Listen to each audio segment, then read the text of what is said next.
Queridos irmãos, abram suas Bíblias no Evangelho de Marcos, capítulo de número 8.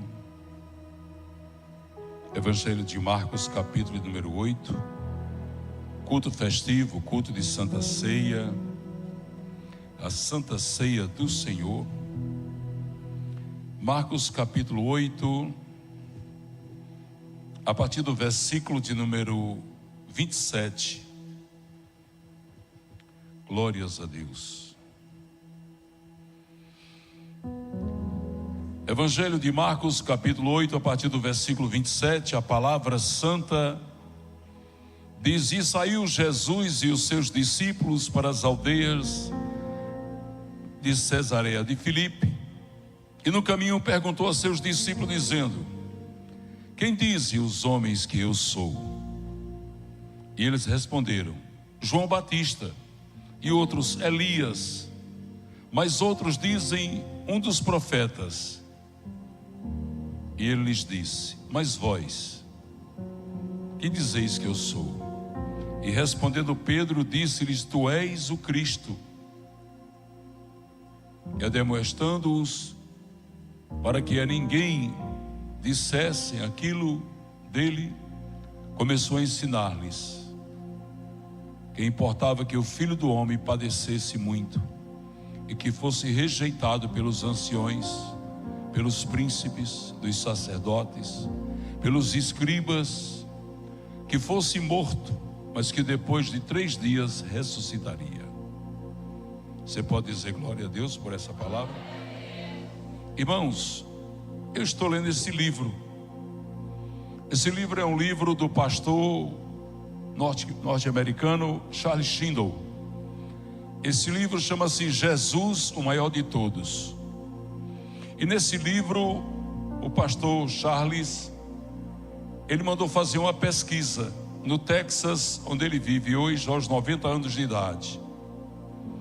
Ele mandou fazer uma pesquisa, mandou que os membros da sua igreja saíssem fazendo vídeos, e a pergunta era: quem é Jesus para você?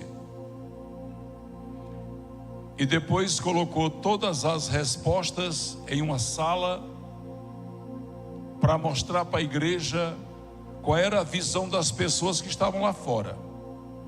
E a igreja ficou boquiaberta, porque a maioria das pessoas nos Estados Unidos, o país mais evangélico do mundo, não sabiam que era Jesus. Algumas pessoas diziam: ele é um homem que encontrou uma religião, foi uma pessoa muito boa. Outros diziam: a Bíblia diz que ele morreu por nós, mas eu não acredito que ele é filho de Deus. Foram tantas as respostas no sentido de completo desconhecimento de Jesus, que o pastor, em 2015, fez uma grande campanha evangelística na cidade dele, preocupado com o que o povo estava pensando a respeito de Jesus, as dúvidas que havia no coração daquele povo.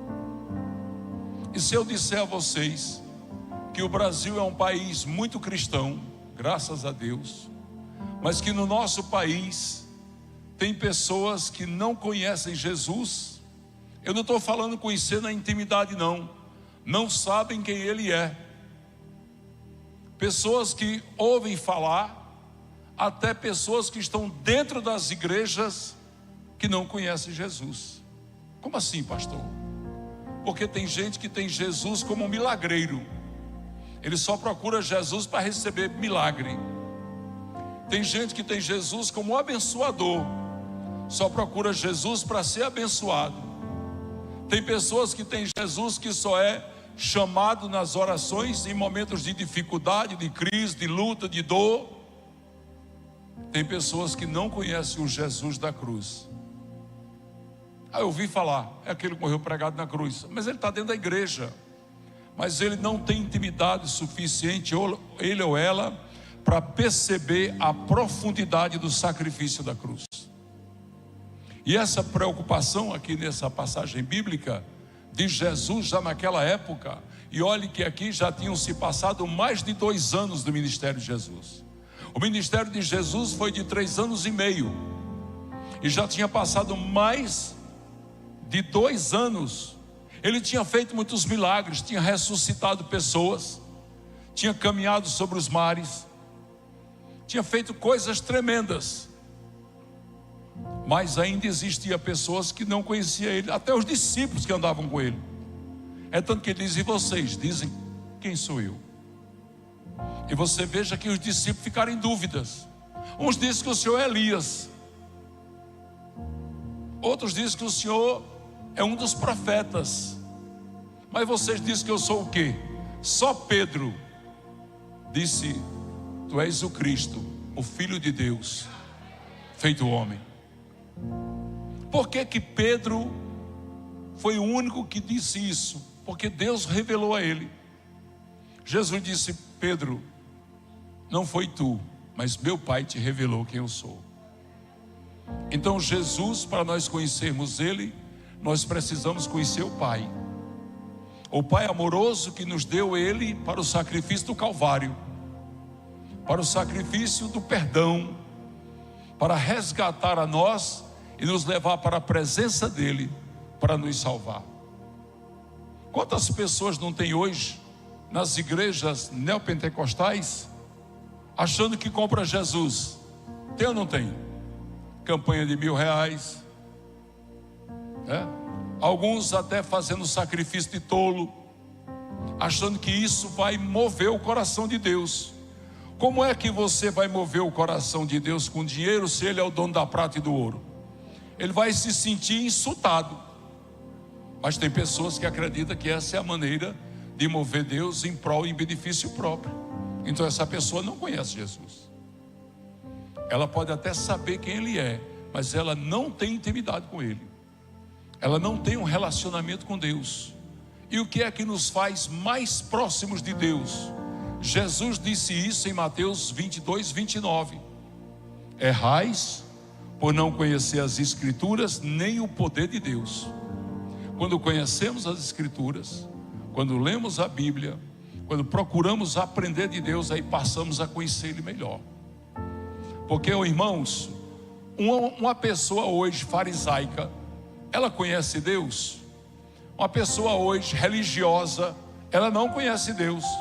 Os religiosos da época de Jesus, as classes dos fariseus, saduceus, escribas, eram classes religiosas que se intitulavam como altos conhecedores da Bíblia. Os fariseus eram chamados de observadores da Bíblia da época da Torá. Mas eles não conheciam Jesus. Jesus chamou eles de hipócrita e raça de víboras. Porque o Jesus que nós temos que conhecer não é o Jesus que bota uma pessoa numa cadeira de uma igreja dizendo que ele vai passar 3 meses sem tomar Santa Ceia. Não é esse Jesus. O Jesus que nós temos que conhecer é o Jesus que olhou para a mulher pecadora e disse: mulher, eu não te condeno, vai e não peques mais. É o Jesus que expulsou os demônios de Maria Madalena e permitiu que ela fosse discípula dele, que fosse a mais próxima das discípulas, que fosse ela que visse ele primeiro do que todo mundo após a sua ressurreição. Aí nós passamos a ter intimidade com ele. Se meu coração é um coração endurecido, um coração que vê o pecado alheio e não vê os meus, eu não tenho intimidade com Deus. Porque o Espírito Santo, diz a palavra, quem revela-nos que nós precisamos mudar e melhorar. Todos os dias nós temos a obrigação de conhecer Jesus dessa maneira. O Jesus que nos revela quando erramos e temos que buscar o aperfeiçoamento. Nós estamos aqui hoje diante da Santa Ceia do Senhor, exposto aqui, representado pelo pão e pelo vinho, o corpo e o sangue de Jesus Cristo. E eu imagino, irmãos, que Jesus fica muito triste quando alguém diz: eu sou evangélico, eu sou crente, mas não conhece e nem procura conhecê-lo. Se você não conhece, é princípio de vida cristã, tudo bem, é natural isso, mas você deve procurar conhecê-lo. E a melhor maneira de você começar a conhecer Jesus é nas suas orações você dizer: Senhor, tem misericórdia de mim. Senhor, me revela a tua beleza. Me dá, Senhor, a sabedoria para aprender a tua palavra. Senhor, me ajude a melhorar. Me ajude a ser mais humano. Me ajude a olhar para o meu semelhante e ver dele alguém que o Senhor ama e que deseja salvá-lo com todos os seus defeitos. Isso é ser cristão. Isso é ter amor no coração. Isso é conhecer o Jesus que naquela época já dizia isso.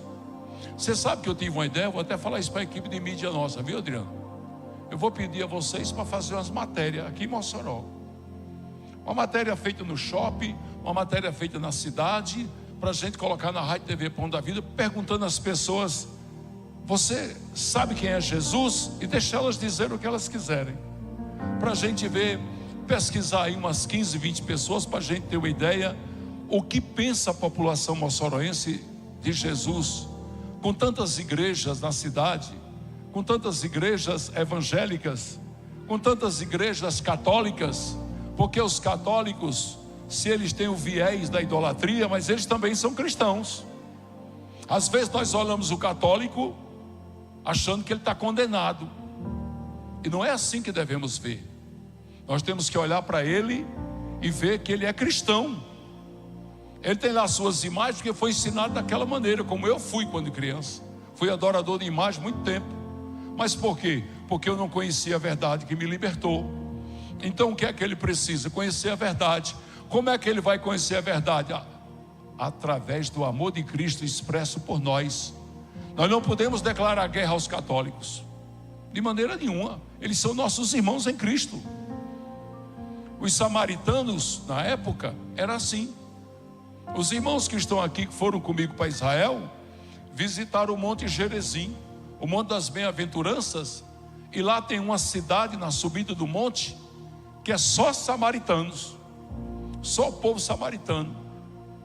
E até hoje Israel tem uma briga com os samaritanos. Mas o que foi que Jesus fez? Necessário era ele passar em Samaria. Então necessário é que os evangélicos passem na vida dos católicos, na vida dos espíritas, na vida de todos que não conhecem a Jesus. Para quê? Para que você passe para ele o conhecimento dele. Nas nossas orações, nós devemos pedir a Deus assim: Deus, que quando eu abrir a minha boca para falar, quem ouvir, ouça teu Santo Espírito. Ele não está dentro de mim, então deixa ele falar. Quem se aproximar de mim, sinta a tua presença, que ele possa sentir em mim que há algo de ti em mim. Porque Jesus disse isso na oração sacerdotal. Ele diz: Pai, que eles sejam, eles quem? Todos nós aqui, que eles sejam como nós, nós em eles e eles em nós. Olha a intimidade que Jesus Cristo quer ter com você. Olha a intimidade que você vai ter daqui a pouco a participar de uma Santa Ceia. A Santa Ceia, você vai comer o pão representando o corpo de Cristo, beber o vinho representando o sangue. Você quer mais intimidade do que essa, de ter o sangue e o corpo de Cristo dentro de você? Isso é um exemplo que o Espírito Santo está dentro de nós, e ele faz as mudanças em nós. Às vezes travamos uma guerra. É como Paulo falou em Romanos 7: o bem que eu quero fazer não faço, mas o mal que eu não devo fazer acabo fazendo. Por quê? Porque a carne milita contra o espírito contra a carne, e aquilo que nós alimentamos mais é quem vai vencer. Se alimentamos mais a carne vencerá. Se alimentamos mais o espírito, seremos mais espirituais. E ser espiritual é perceber a dor do nosso irmão. Ser espiritual é não sentir nem de longe o desejo de magoar ou ferir alguém. Quando nós estávamos na completa carne, no mundo, a gente era dado o seguinte: comigo é assim, bateu, levou. Mas quando estamos na vida espiritual, caminhando com Cristo, a ordem dele é o quê? Se bater de um lado do rosto, oferece a outra face. Olha a diferença. Então é essa mudança que tem que existir em nossas vidas. E Deus sabe tanto disso, que você é mais feliz perdoando quem te feriu do que ferindo quem te feriu. Porque quando você fere, você fica mal por dentro. quando você responde mal, quando você deseja mal, você começa a se sentir uma pessoa má. E às vezes você nem é. Apenas você não está deixando que o Espírito Santo trabalhe dentro de você e eu dentro de mim. Tem uma música, A Mão de Deus, não sei quem conhece. Essa música eu escuto todo dia, 3, 4 vezes. Eu saio no carro, já boto ela, porque essa música diz: Deus, me ajude a melhorar. Eu sou falho, me ajude a melhorar. É sempre bom a gente andar percebendo que somos espirituais, mas também somos carne. Nós precisamos de Deus para nos ajudar a melhorar. Veja só uma coisa, na igreja, no tempo que eu era de uma igreja, lá atrás, há muitos anos, eu não tomava Santa Ceia, porque naquele tempo eles me ensinavam a palavra de forma errada. Examine-se o homem a si mesmo. Aí eles pregavam que aquele examine-se o homem a si mesmo era para me ver se eu tinha pecado, e eu tinha. Então quando a Santa Ceia vinha, quando ela saía já lá do púlpito, eu já saía para fora da igreja, ficava lá perto do guarda. E o guarda: não vai tomar Santa Ceia não? Não vou nada, porque eu estou com uns pecadinhos aí. Aí um dia eu fiquei dentro da igreja, uma irmã desse lado e um irmão desse lado, e mais uma arruma de jeito na igreja, como vocês estão aí. Veio a bandeja do vinho, eu fiz. Veio a do pão, quando eu olhei, os olhos da irmã estavam desse tamanho para mim. A irmã é muito conhecida na cidade, radialista. A irmã olhou para mim, aquilo na cabeça dela, ela estava dizendo: está cheio de pecado, hein, bichinho? Quer dizer, eles viam os meus defeitos, mas não estava, defeitos que ele nem sabia se eu tinha, mas não via a necessidade que eu tinha de participar do corpo de Cristo. Certa vez a pastora Jossa Neto foi tomar a Santa Ceia, veio um presbítero dizer que ela não podia. Pastor Henrique Jorge, casado com a pastora Cida, foi pregar na cidade de Upanema, ele era o pregador da noite, não deixaram ela tomar a Santa Ceia. Irmãos, eu estou aqui para dizer para vocês que nada lhes separa do amor de Deus. Estou aqui para dizer para vocês que nenhum pastor tem autoridade para tirar de você a Santa Ceia. Não existe nenhum pastor com autoridade para proibir você de cear. Jesus, ele não foi para a cruz, sofreu como ele sofreu, para alguém impedir você de participar do corpo dele. Olha meu braço, faça de conta que a minha mão está doente, está machucada. Machuquei minha mão, ela precisa receber remédios. Tem que arrancar meu braço para sarar a minha mão? Tem que me afastar do corpo? A minha mão tem que ser afastada do corpo para ser curada? Então um crente que pecou, ele não pode ser afastado do corpo de Jesus. Ele não pode, ele tem que estar ligado no corpo para poder ser curado. E a Santa Ceia é uma das curas. Palavra de Deus em 1 João capítulo 1, versículo 7. Diz: se andarmos na luz, como ele na luz está, temos comunhão uns com os outros, e o sangue de Jesus nos purifica de todo pecado. De todo pecado. Você sabe o que é que o diabo mais gosta? É que você pense que não pode participar da Santa Ceia. Porque toda vida que você participa da Santa Ceia, você sai mais fortalecido. Segundo a palavra de Deus, você sai purificado, você sai fortalecido. Você está reconhecendo que aqui é o símbolo do corpo e do sangue do nosso Deus, do nosso Senhor e Salvador Jesus Cristo. E o inimigo quer impedir isso. Ele quer tirar de você esse direito conquistado na cruz do Calvário. Olha, é uma coisa tão absurda o que ainda se faz nesse Brasil. É uma santidade tão falsa. E os irmãos não olhem para mim estranhando. Irmãos, eu tenho um nojo de falsidade, de crente que quer ser santo mais do que os outros. Tenho nojo. Não sei se é porque eu vim de uma religião que era assim. Eu tenho abuso. Um dia chegou uma mulher dessa igreja: pastor, fulaninha vai cear? E vai. Mas pastor, um dia desse ela estava assim. Eu digo, e você que era prostituta, vivia nos bordéis? Olhe para o seu passado, mulher. Você mesmo conta no seu testemunho que chegava a ter 5 homens de uma vez. Olha o que Deus fez na sua vida, Ele fez na vida dela também. Ou você acha que a salvação é exclusiva sua? Eu rebato sempre assim. Irmãos que chegavam aqui, pastor, essa irmã está vindo aí quase nua da igreja. Vocês conhecem essa irmã? Não. Vamos fazer uma visita para ela, para conhecer a vida dela.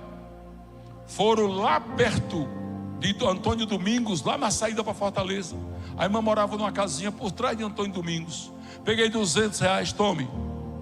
Junto com o de vocês, compre vestido, faça uma feirinha e leve para a irmã. Foi o Espírito Santo purinho, irmão. Foram lá, quando chegaram lá, choraram para se acabar. A irmã só com água na geladeira, comendo umas bolachinhas creme crack, dizendo, olha, eu disse para Jesus, eu morro de fome, mas eu não vendo mais o meu corpo. Posso morrer aqui todo dia, um batendo na minha porta. Ela era prostituta.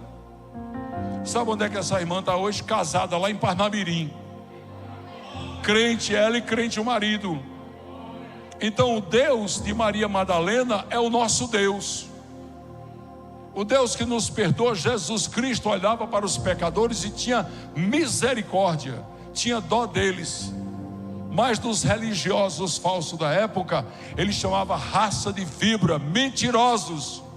Vocês são como a víbora. A víbora do deserto é uma cobrinha bem pequenininha que tem 2 chifrinhos. Ela parece inofensiva, mas é a cobra mais venenosa do mundo. É como o religioso. Ele parece inofensivo, um jeito de santo. Jesus disse assim: não tenham medo de quem mata o corpo, tenham medo de quem mata a alma.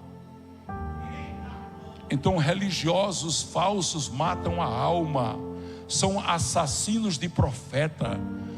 Pessoas que tinham um ministério lindo para percorrer pela frente foram impedidas devido a esses religiosos. Eles agora pararam de bater em mim, os infernautas. Mas até um tempo desse pegava eu na internet, metia a peia. Era eles batendo em mim, irmãos, e eu dizendo: quem for religioso, quem tiver os seus conceitos a respeito de salvação, fique com ele. Eu não quero, eu vou aqui na palavra, eu vou na Bíblia, eu vou no que o meu Jesus me ensina. Eu não quero saber como me ensina, não. Nem você deve querer saber, irmãos. Vá na palavra, vá no amor de Cristo. Romanos capítulo 8, versículo 38 e 39 diz: nada lhe separa do amor de Deus, nem a altura, nem a profundidade, nem a largura, nem o comprimento, nem os anjos do céu, nem os demônios, nem os principados, nem as potestades, nenhuma outra criatura poderá separar você do amor de Deus. Irmãos, o que é o amor de Deus? O sangue, a cruz, a demonstração do exagerado amor de Deus por nós. Como é que querem nos separar disso? Mas pastor, todo mundo pode tomar a Santa Ceia? Não, não pode. Mas quem é que não pode? Quem está no mundo. Quem está no mundo não pode. Aqui bem pertinho tem um cabaré, bem aí. Eu sou rasgado mesmo, gosto de falar assim. Uma puta pode sair de lá e vir aqui tomar a Santa Ceia? Não, ela não pode. Primeiro ela tem que se arrepender, tem que entregar na vida para Jesus, andar na luz, como Ele na luz está, ter comunhão conosco, aí ela pode tomar a Santa Ceia. Mas nós estamos aqui entre crentes, pessoas que querem, caminham com Deus. Vocês não vieram aqui olhar para mim, não. Vocês vieram aqui para ouvir Jesus Cristo falar, e Ele está falando. Ele está falando. A palavra de Jesus Cristo é um escândalo mesmo. É escândalo para o mundo. Por quê? Porque é um amor exagerado. Quando os fariseus, os saduceus, os escribas condenavam, Jesus absolvia e caminhava com os pecadores. Nós temos que ter essa visão de reino de Deus, do poder transformador de Deus. Eu tenho ensinado isso para essa igreja nesses 9 anos. Irmãos, eu não quero uma igreja hipócrita. Eu não quero uma igreja religiosa. Para ser pão da vida, tem que ter o coração de Jesus. Tem que amar como Ele ama, compreender como Ele compreende, e saber que Ele perdoa, e na hora que Ele perdoa, está perdoado, irmãos. aquele ladrão na cruz, ele disse: Senhor, lembra de mim quando entrares no teu reino. Ele disse: em verdade vos digo que ainda hoje estarás comigo no paraíso. O perdão foi instantâneo, foi na hora. Com Jesus você não precisa entrar na fila do perdão, não. O perdão é na hora. Eu queria saber se aqui na igreja tem alguém aqui que está afastado da igreja, ou que não é crente e quer confessar Jesus hoje, quer voltar para Jesus hoje, já para participar da Santa Ceia conosco. Se tiver alguém, levante a mãozinha. Alguém que quer reconciliar-se com Deus, fazer uma aliança com Deus. Pastor, e na hora que eu terminar de fazer, já posso cear? Pode. Na hora. Não tem esse negócio de tempo de preparação. Tudo de Deus é instantâneo. A salvação de Deus é instantânea. Deus não vai dizer: pastor Helenilson, você entra na fila, vai lá para a rabeira, venha devagarinho para você chegar até aqui, para mim analisar você, saber se você pode. Ele não precisa disso, porque Ele conhece a cada um de nós, e Ele conhece com profundidade. Amém, igreja? Então não tem ninguém aqui que não é crente? Só veio crente para o primeiro culto de Santa Ceia. Glória a Deus.